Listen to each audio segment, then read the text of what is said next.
What if we returned to the feeling of being truly grateful for, well, what nature gives us? What if the meal were a way to celebrate nature, like it used to be?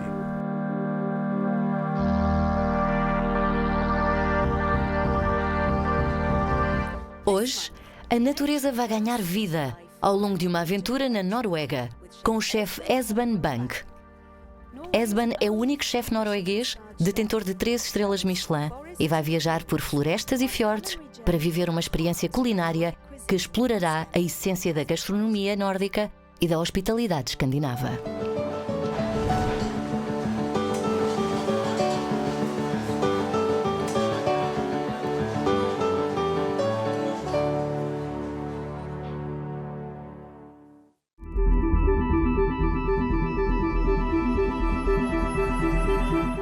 Oslo é uma cidade que alia à natureza a elegância das criações humanas.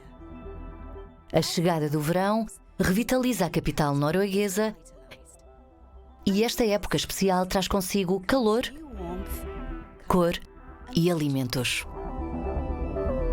I feel like Oslo is one of those cities where it's not that big, but there is an energy here that is something special for me. To be able to live in a city and have access to this untapped amount of inspiration and produce is, for me, something I think is totally mind-blowing. Junto à estação central de Oslo, encontra-se um restaurante que permite explorar a gastronomia do país. Maimo, que significa Mãe Natureza, em nórdico antigo, é o nome do projeto encabeçado por Esben Bang, um chefe dinamarquês que apresenta uma nova forma de interpretar a culinária norueguesa. Coming to a restaurant for me is one of the single most beautiful things in the world. We want to create a narrative and communicate our interpretation of Norwegian culture, Norwegian history and the landscape where we gather our produce. In doing that, we try to create an understanding of why people ate the way they did, why they eat the way they do today, and see what's in between. A emenda é composta por mais de 20 pratos e vai sendo alterada ao longo do ano, de modo a que se reflitam as estações e as paisagens do país. Os pickles e a fermentação permitem prolongar os paladares do verão, e nem os longos e modorrentos meses de inverno impedem que a criatividade venha ao de cima. I feel that if you don't have limitations, you're not creating anything honest. When you think about the way people had to survive before, you had to preserve your fish. You had to think, I have to stock up my larder for the winter, otherwise me and my family are gonna die. We don't have that mentality anymore. I feel like now we live in a society where everything is available all the time. And that's like a blessing and a curse, I think. If it comes too easy, it will lose its impact. So it has to be a struggle.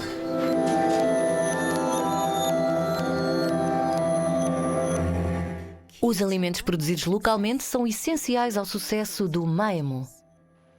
E a uma curta distância dele, encontra-se uma das mais antigas quintas biodinâmicas da Noruega e o local onde o chefe e agricultor fomentam trocas de ideias e ingredientes. The main thought in the biodynamic is seeing the farm as a totality, and that means including the animals, including the plants, including the people. Okay. And I think in some cases the people and their thoughts is the main thing. We learn in school that life is a matter of proteins and vitamins and whatever, but I think life is something more than that. And that's the sense of working biodynamic. I think that's, in a way, it's the sense of your kitchen. Desenvolvida no início do século XX, a agricultura biodinâmica tornou-se num movimento global presente em mais de 40 países. Esta abordagem incentiva a criação de laços com o solo e promove a utilização de algumas técnicas invulgares. This is a cow horn stuffed with the cow dung. Okay. This one is in the ground in this time gathering impulses.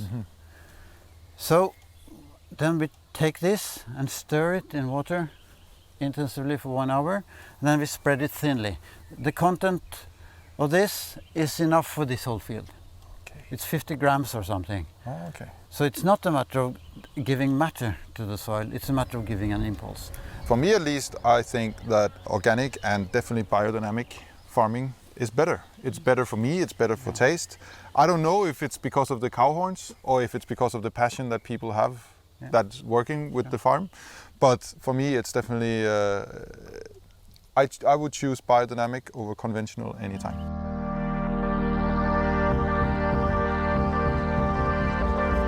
In terms of understanding produce, you have to understand where it comes from and who farms it or who gathers it.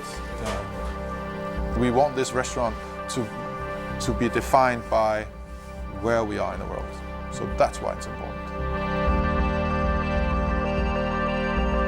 Já a seguir, vamos descobrir as maiores iguarias do Ártico. This is some of the best scarves I've ever had.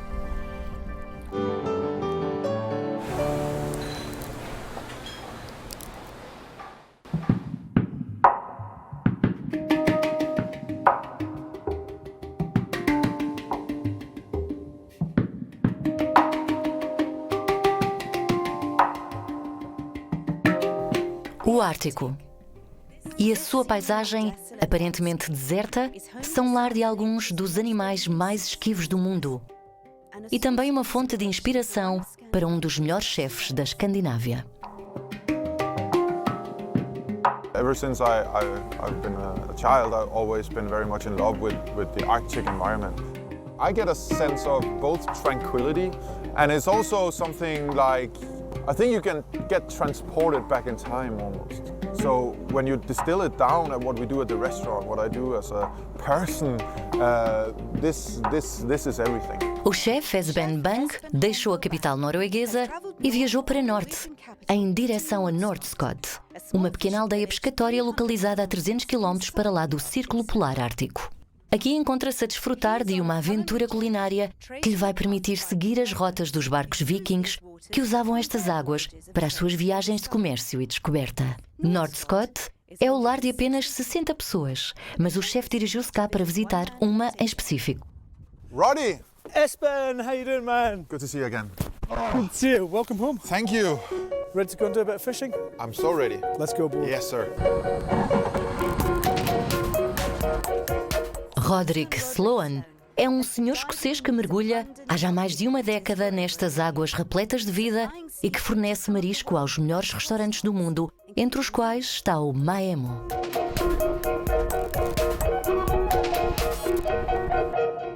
This is where I'm doing the majority of the fishing just now. So we're doing the mahogany clams out here.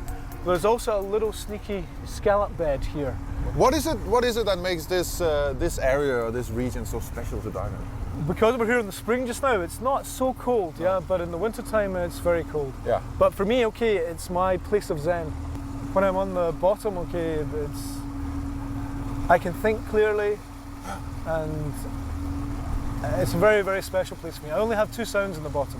Okay. I have the sound of my heart and I have the sound of my breath, and I can hear nothing else. But it sounds very intense. No, I think it might be intense for some people, but for me it's, you've got to understand my job is like going to the moon every day. Yes. Which is really odd. I go to places on the planet where people have never been before. Yes. And it's very unique and very lucky with that. Yes. Hoje, Roddy encontra-se em busca de Pecten maximus, a maior espécie de vieira existente nestas águas protegidas da região norte do país. Okay, Roddy, have a good one. Good luck. You look great.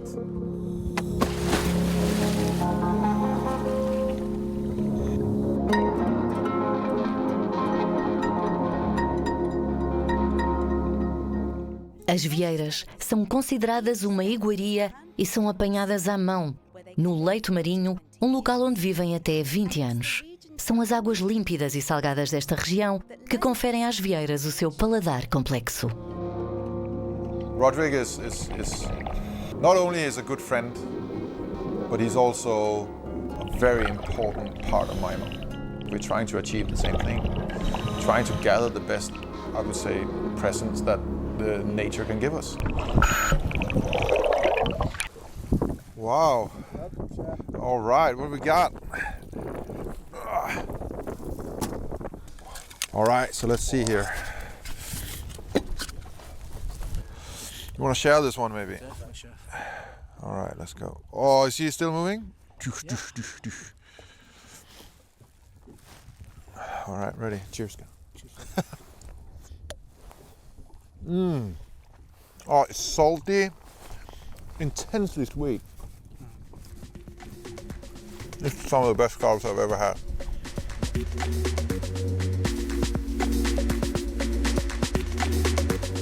A costa desta região apresenta, tanto na terra como no mar, uma multitude de paladares ideais para acompanhar as vieiras apanhadas. I'm really looking forward to this. Are you excited? Yeah. So our broth has been cooking, and we're gonna take it, strain it. Wow. I mean, that's the forest and ocean combined there. And what is Norway? If you step back and just look from like really, really far, that's all it is, forest and ocean. Yeah. So this is, that's why we cook this. This is a perfect representation of Norway. Now we're gonna check our scallop. Listen to that. I can hear it sizzling just inside the shell. Quite It's, insane. Woo! Yeah, look at that. That was amazing. Then we picked all these beautiful herbs. We got sorrel, just purslane, sea parsley, scurvy grass, and then all the flavor from the juniper in the broth. Okay. Let's taste it. Definitely, chef. Yeah. It just look good though. It's almost a shame It looks ruining it. amazing. I like this. I think- think it's I think the saltiness, the sweetness, the minerality, and what makes it even better for me is to like sit here and you look out at where we actually got the scallops.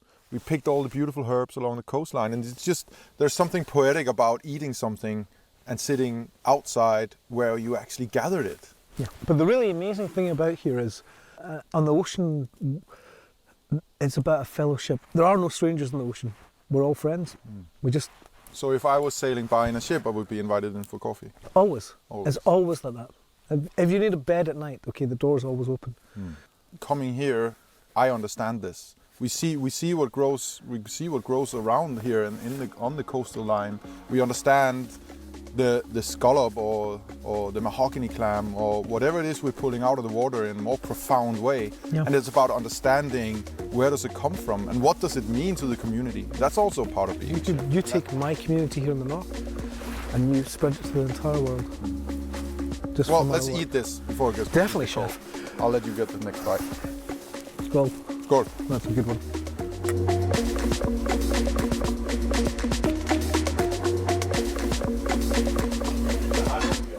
Já a seguir, prestamos homenagem à hospitalidade norueguesa. So, skål everybody. Skål. Skål. Skål.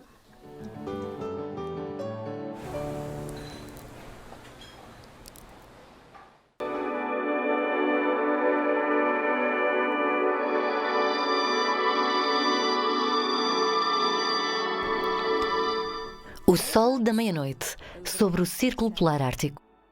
Durante mais de 2 meses, esta região é pautada por dias intermináveis, que permitem ver a natureza e as paisagens com outros olhos. When I think about Norway, I think about Arctic. And I think about that beautiful, harsh environment that they have up there. So it's not just about visiting our suppliers or meeting friends. It's actually about trying to remind myself and get a sense of what Norway for me is about. O chefe Esben Bank viajou até Nordstock, uma aldeia que recebe os barcos de pesca que passam junto a esta zona costeira desde a época dos vikings. As grandes viagens marítimas trouxeram consigo a necessidade de secar e conservar o peixe destinado ao comércio e à alimentação.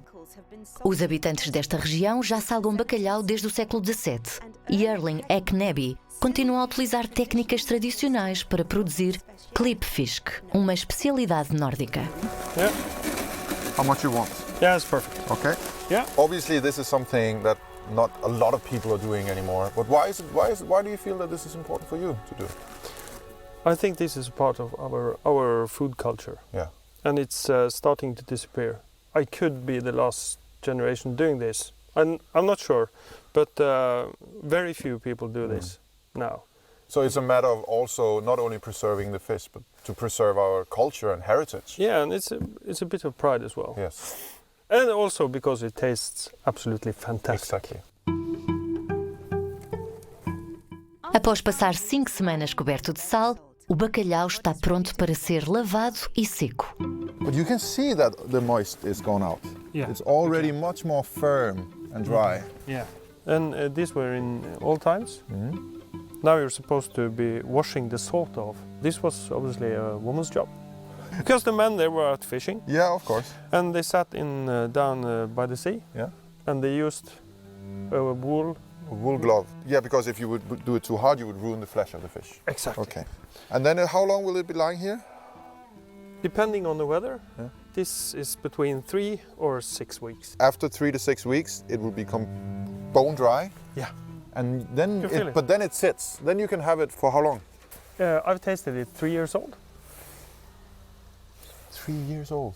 3 years old, and it was absolutely beautiful. It changes flavor, like it's some kind of wine. Oh, you can smell it as well.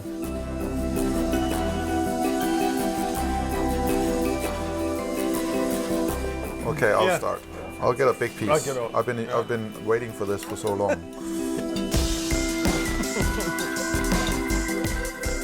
This is the traditional way to serve this. Potatoes, homegrown. Just boiled potatoes. Oh, Just homegrown. Of course, This is from of the course, house of the- yes. Okay.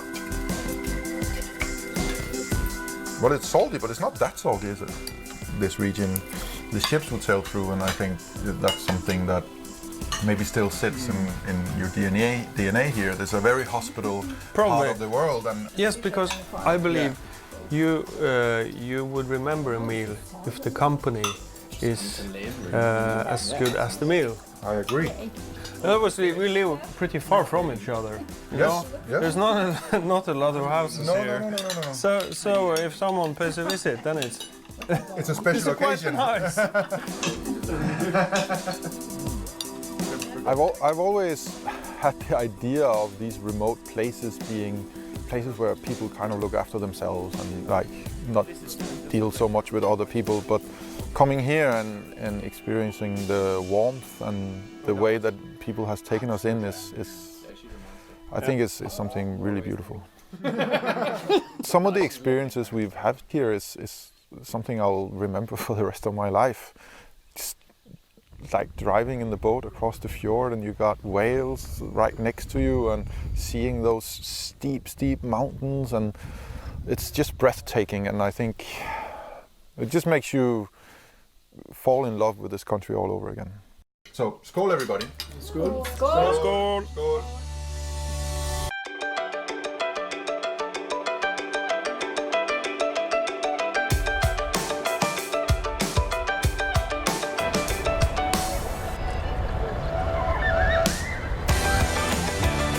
Estamos de regresso a Oslo e só há uma forma de começar o dia. Os noruegueses são um dos povos que mais café consome. E Esben está num dos melhores torrefatores da Escandinávia.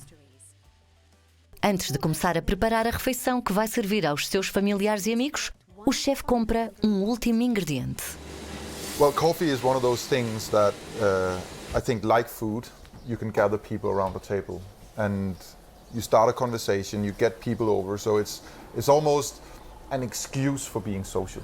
When you think about coffee, you don't really think about that as a Nordic ingredient or a Nordic drink. Why is it that it's so important here? The biggest reason is we had this prohibition time in the early 1900s, because before the prohibition time, Norway was drunk. I mean, everyone was drunk. Because if you drank the water from the river, you would get sick. Okay. So you either drank something fermented, and then the church wanted to get rid of this problem because, you know, the men were not irresponsible. So they started promoting coffee as a sober drink, and coffee is still very cheap. So I'm getting my family and some friends together. And, if the weather allows it, I think we're going to go to the beach, maybe have a little bit of a grilling. Yeah. I think we need some coffee at the end. Yes. Would you recommend any coffee that we bring with us? Well, first of all, I'd recommend you to brew it the traditional way, Yes. like a steeped coffee or koke kaffe, as we call it. I remember you told me, the best coffee that I know is when I go hiking in the forest and I put the bonfire on and I put the kettle on and throw the coffee in there, and that's the best coffee. Mm-hmm. I agree, it almost doesn't matter what you put in there. You'll have such a good experience drinking coffee in the forest.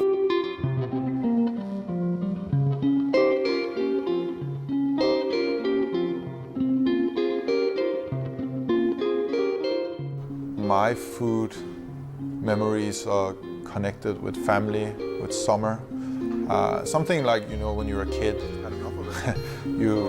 the happiest day of your life is when it's sunny outside and you can put on shorts and you go out and you get that feeling of freedom.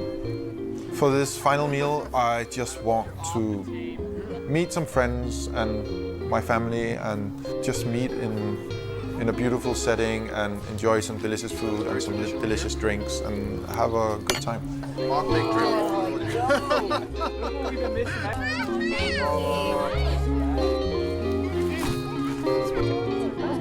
As vieiras acompanhadas com ervas biodinâmicas e o café fresco feito na chaleira são um tributo ao melhor que a comida, a hospitalidade e a cultura norueguesa têm para oferecer. I think the way that people think about food and think about the way they use produce is something that has been developed over such a vast amount of time that it's complete honesty. It's something that the society and that region has defined. It's like looking straight into the soul of a culture or society.